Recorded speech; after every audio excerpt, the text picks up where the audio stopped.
Hey everybody who's listening to this, thank you if you are. But I'm going to tell you that I'm probably going to blow my nose at some point during this reading. So if that makes you puke, I'm sorry. What is to be done? Leninism, Anti-Leninist Marxism, and the Question of Revolution Today by Werner, Bonefeld, and Sergio, Tischler.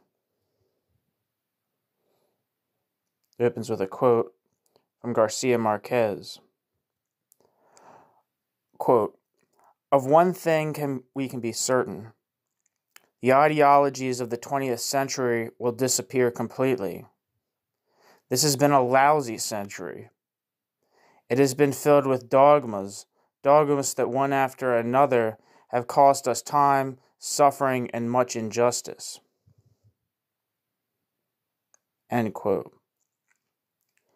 Amid the resurgence of anti-capitalist movements across the globe, the centenary of Lenin's "What is to be done" in 2002 has largely gone unnoticed.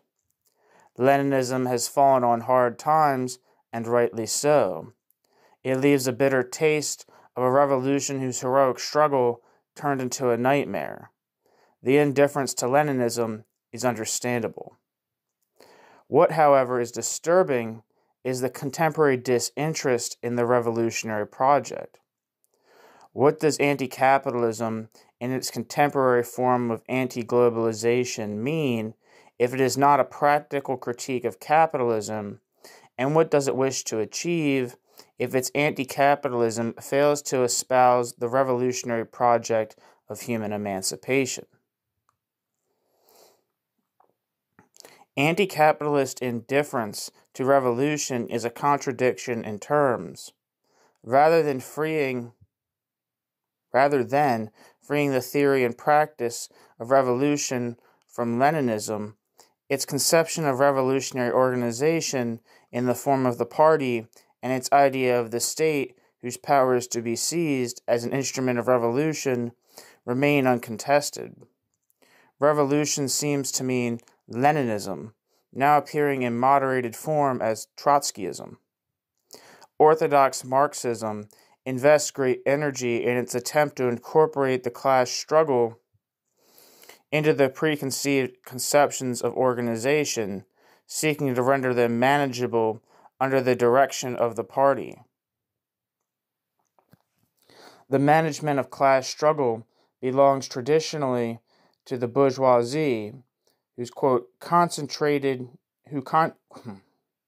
management of class struggle belongs traditionally to the bourgeoisie who, quote, "concentrated in the form of the state," end quote, Marx, depend on its containment and management in the form of absolute abstract equality. The denial of humanity that is entailed in the subordination of the inequality in property to relations of abstract equality in the form of exchange relations is mirrored in the Leninist conception of the worker state, where everybody is treated equally as an economic resource.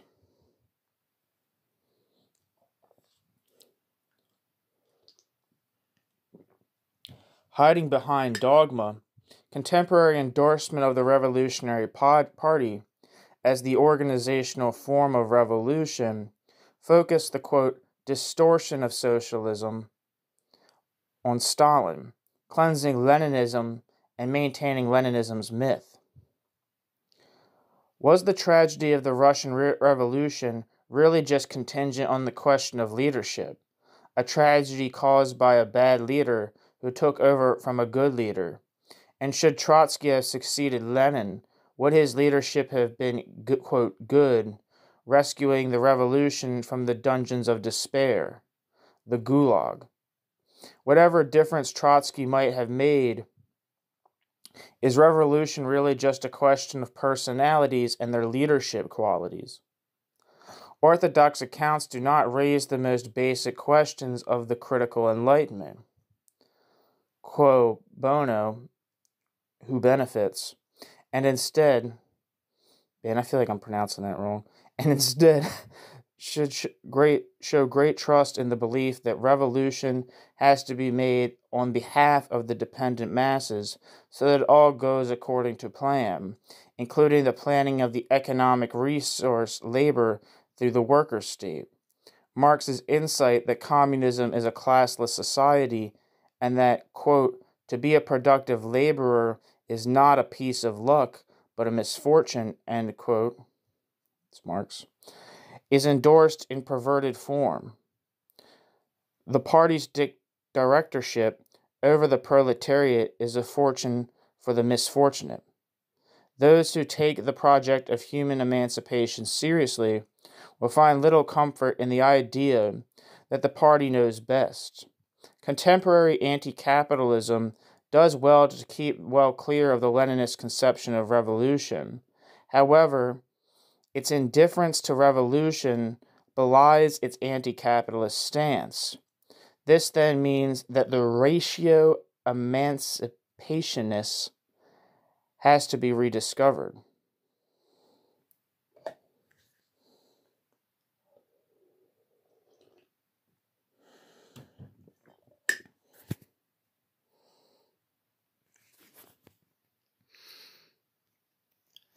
Contemporaneous critics of Lenin's conception of revolution strongly rejected its authoritarian character, criticized its means, and berated its denial of the purpose of revolution, i.e., human emancipation. Anton Pannekoek concluded that the, quote, alleged Marxism of Lenin and the Bolshevik Party is nothing but a legend, end quote. 1948, page 71. I'm assuming that's from Workers' Councils. Karl Korsch, 1970, who, like Pannekoek, argued from a council communist perspective, concurred, arguing that Lenin was the philosopher of an essentially bourgeois revolution. Rosa Luxemburg, aghast at the Leninist conception of revolution, charged that revolution means not the suppression of worker self-organization, but the movement of labor. In Rosa Luxemburg's view, missteps that a truly revolutionary workers' movement makes are immeasurably fruitful historically and more valuable than the infallibility of even the best central committee. The theory and practice of revolution has to be emancipated from its Leninist legacy, and the question, what is to be done, has to mean what is to be learned, what is to be avoided, and what has to be done differently.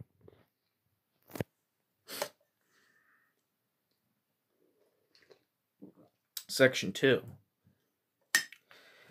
Quote, the working class has, quote, no ideals to realize, but to set free the elements of the new society with which old... Jesus Christ. Gosh, there's like double quotation marks in this quote, so got lost in the in the oral translation. The working class has no ideals to realize, but to set free the elements of the new society with which old collapsing bourgeois society itself is pregnant. End quote. Marx. Adam Smith was certain in his own mind that capitalism creates the wealth of nations.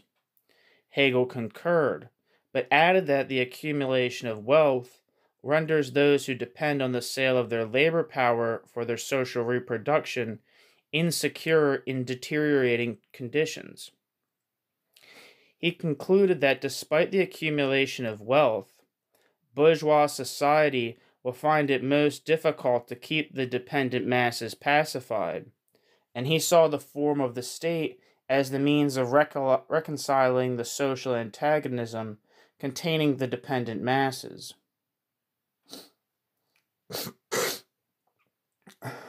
Excuse me.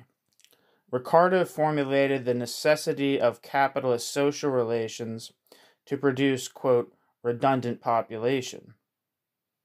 Marx developed this insight and showed that the idea of, quote, equal rights is in principle a bourgeois right. In its content, It is a right of inequality.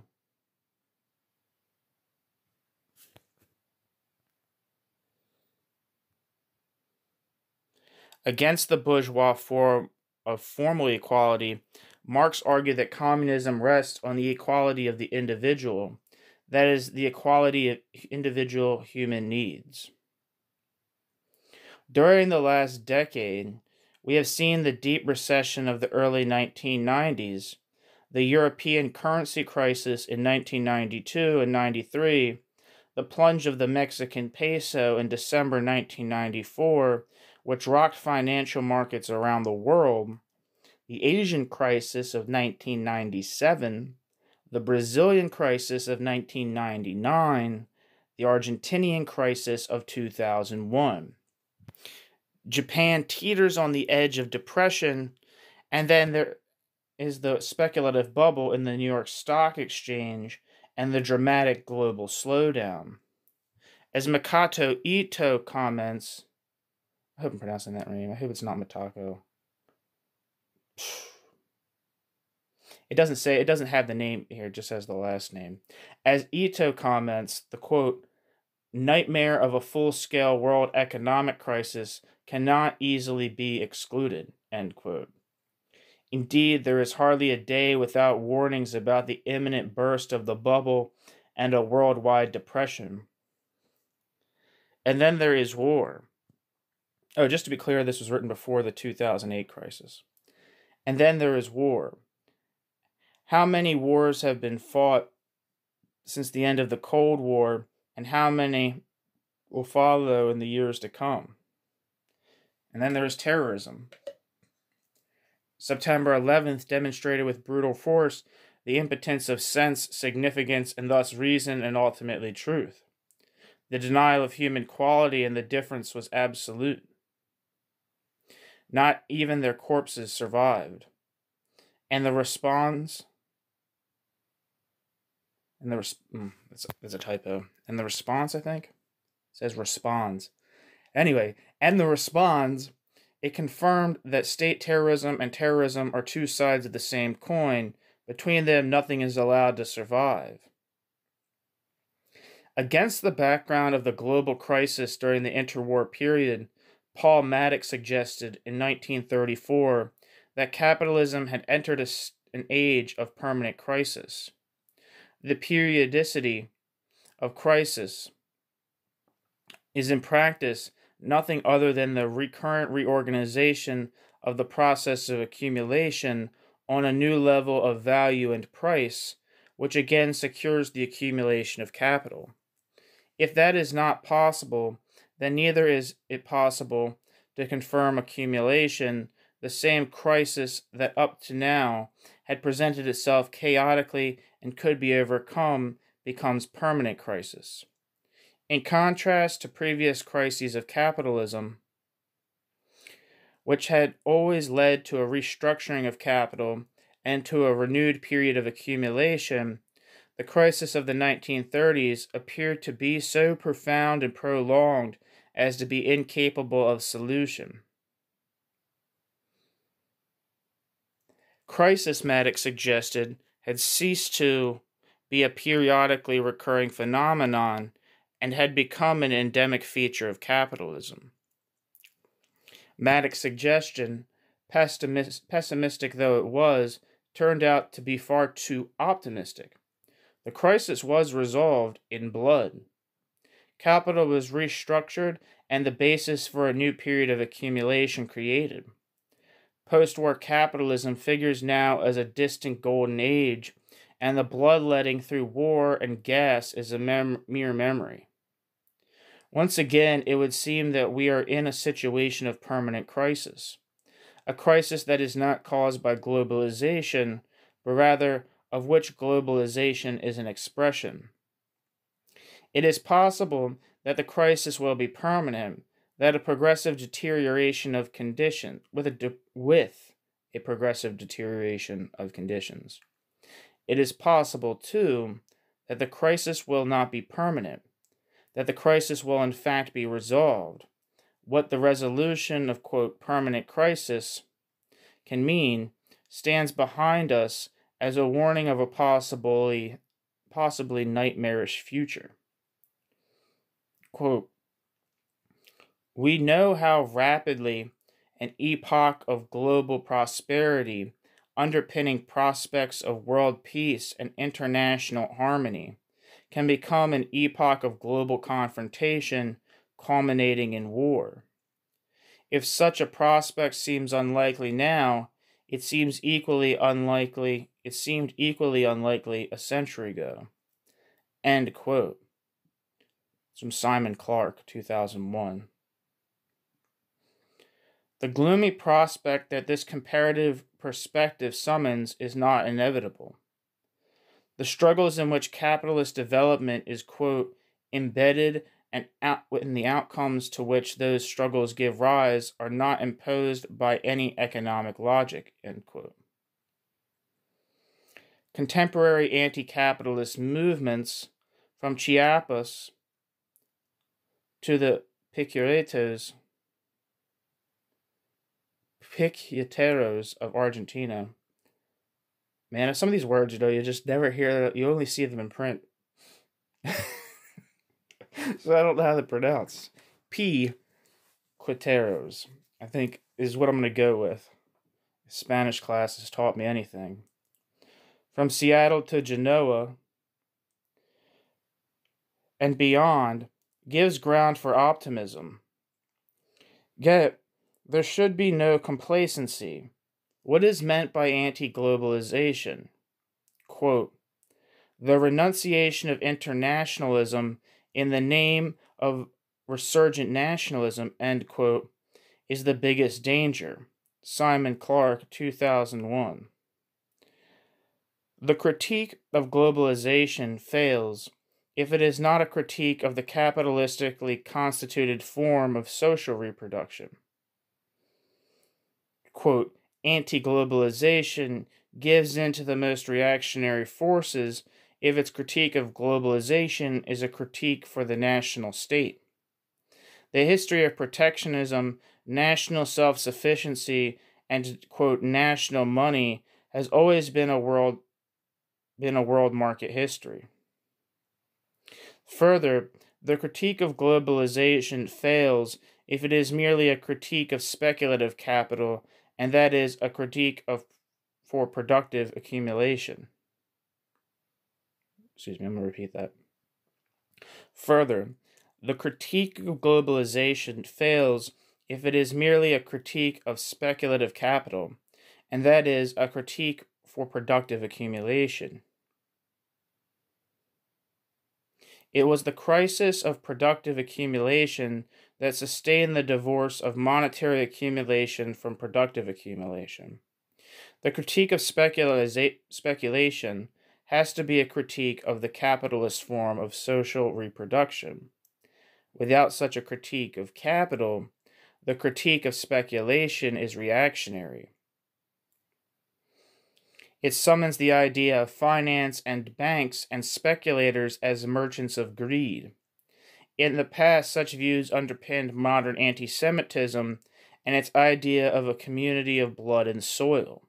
The fact that Nazism espoused, quote, industry and rejected what it saw as vampire-like finance should be sufficient to highlight the rotten character of such a critique of globalization. Lastly, the idea of a third way has to be exposed to reveal its meaning, and that is that money must manage and organize the exploitation of labor. The historical comparison with the 1930s shows what this means in practice. The so-called golden age of Keynesianism emerged from a human disaster of incomprehensible dimensions. Let me get a sip of coffee before I proceed. Section 3, quote, "Adorno's statement that one cannot live honestly in the false totality..." Oh, Jesus Christ. This is a quote. It's a quote. Quote, "Adorno's statement that one cannot live honestly in the false totality of bourgeois society is only partially correct, An honest life begins already in the struggle against the falsehoods of bourgeois society. End quote. Oscar Necht,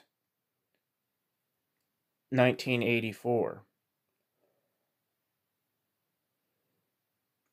As Johannes Agnoli has argued in a different context, history shows that the interest of the ruling class have always entailed violence and destruction. For us, that means that those who do not engage in the negation of the capitalist mode of production should not speak about freedom and peace.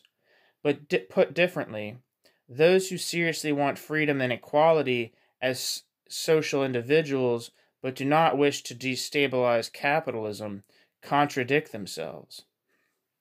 Marx was adamant that the emancipation of the working class can only be achieved by the working class itself. Communism for Marx stands for a classless society.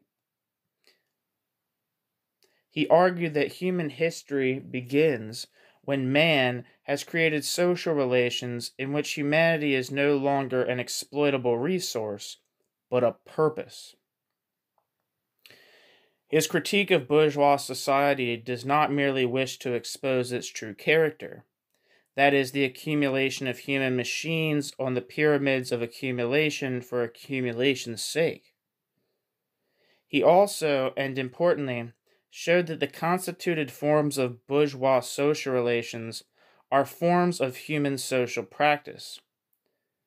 That is, the material basis for his revolutionary demand that all relations which render man a forsaken being have to be abolished in favor of the society of the free and equal, a society of human dignity, where all is returned to man, who no longer ruled by self-imposed abstraction, controls his own social affairs, and is in possession of himself.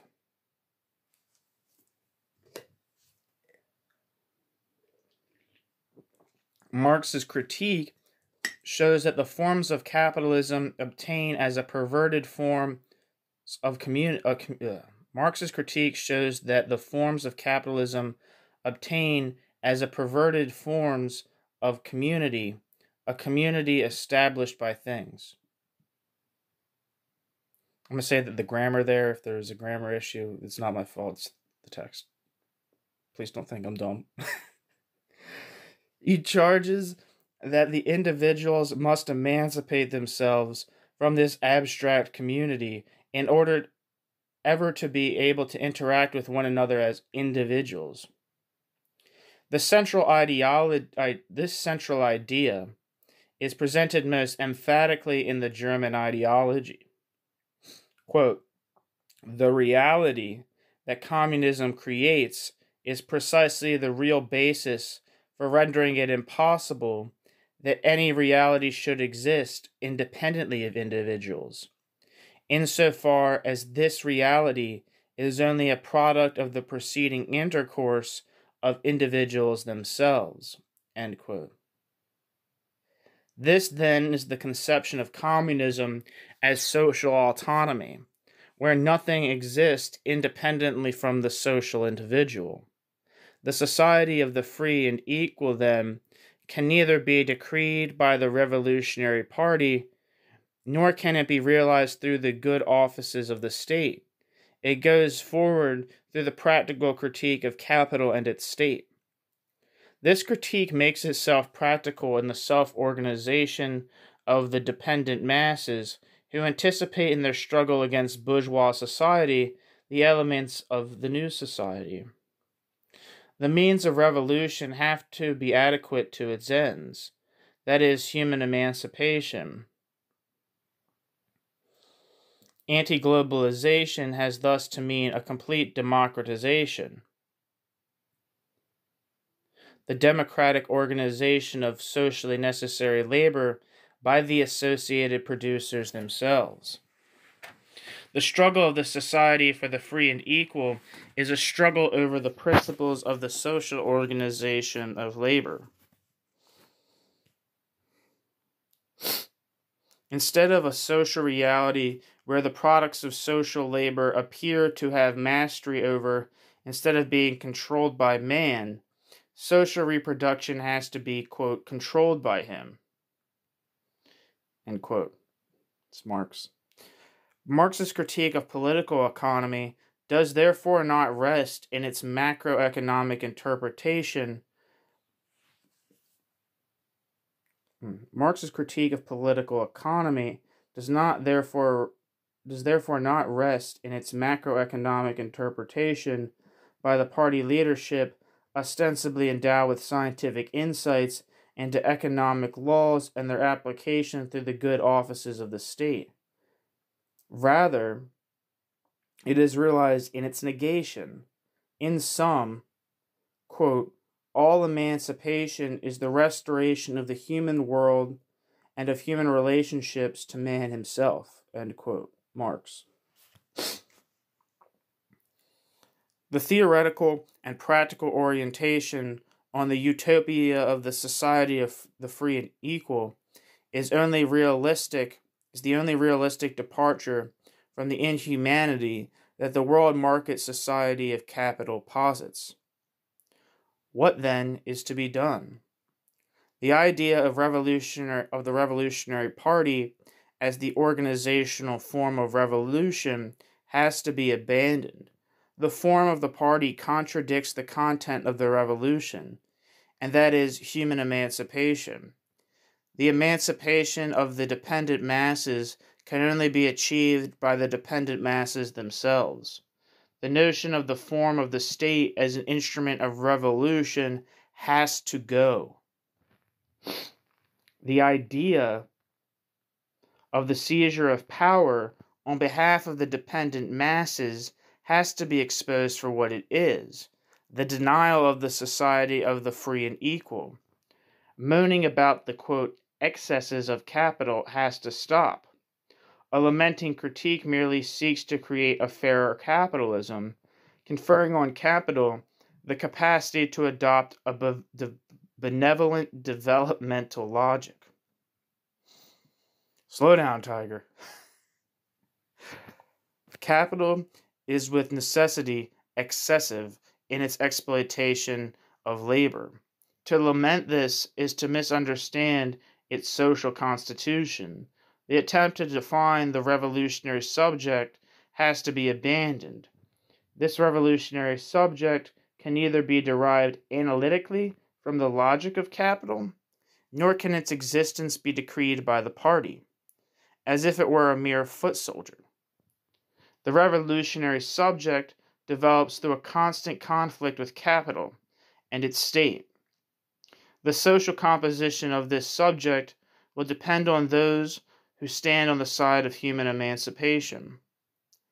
In theoretical terms, the revolutionary subject can only be determined as human dignity.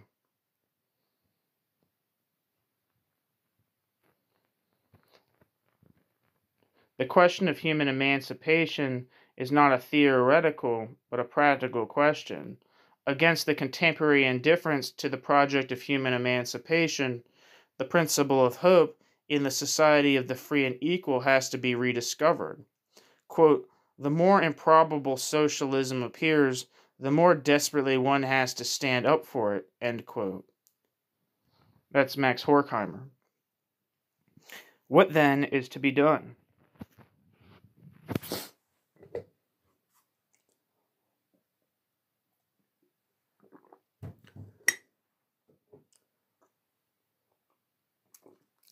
This book is in 3 parts. The contribution of Part 1 examined the theoretical roots of Leninism, the tradition of Anti-Leninist Marxism, and discusses the red thread of Marx's conception of labor as the constitutive force of communism. Part 1 starts with a chapter by Sergio Brendel. Sergio Brendel's assessment of, I don't even know if I'm pronouncing that right. Please forgive me if I'm not. Cujo. He's Cujo now. Sergio Brendel's assessment of the elimination of the Kronstadt uprising of 1921 provides the theoretical and historical context of the volume as a whole. Simon Clark shows that Leninism is rooted in the populist tradition which Marx opposed. Diehard Barons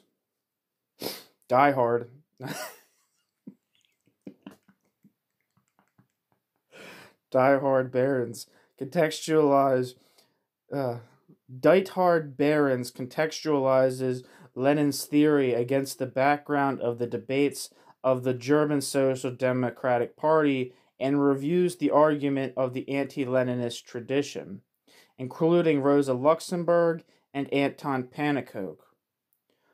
Mike Rook's chapter shows that, in contrast to Lenin, Marx saw the society of the free and equal not as a result of revolution, but as the constitutive force of the class struggle against capital. Part 2 examines the question, what is to be done in the contemporary world? Alberto Bonet offers a critique of Leninist theory of imperialism against the background of globalization and shows, with reference to Latin America, that it is the insubordination of labor that is key for the understanding of the fragility of global capital. Werner Bonefeld assesses the Leninist conception of revolution and concludes with an appraisal of contemporary capitalist development. George Kafensis argues that contemporary movements can learn from Lenin's conception of the circulation of struggles and assesses Hart and Negri's Empire, arguing their conception of revolution fails to convince. Sergio Tischler conceptualizes the dialectics of class struggle and, against the background of the crisis of orthodox conceptions of revolution, assesses the practical and theoretical implications of the Zapatistas for revolutionary renewal. Excuse me.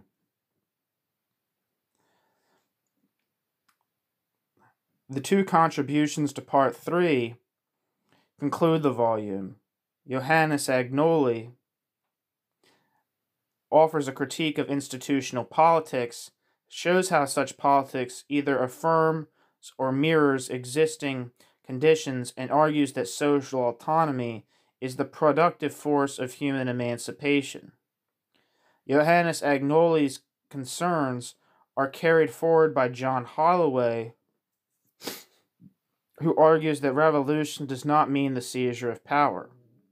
Rather, as Holloway argues, it is a struggle against power, not for power, and that is a struggle for social autonomy.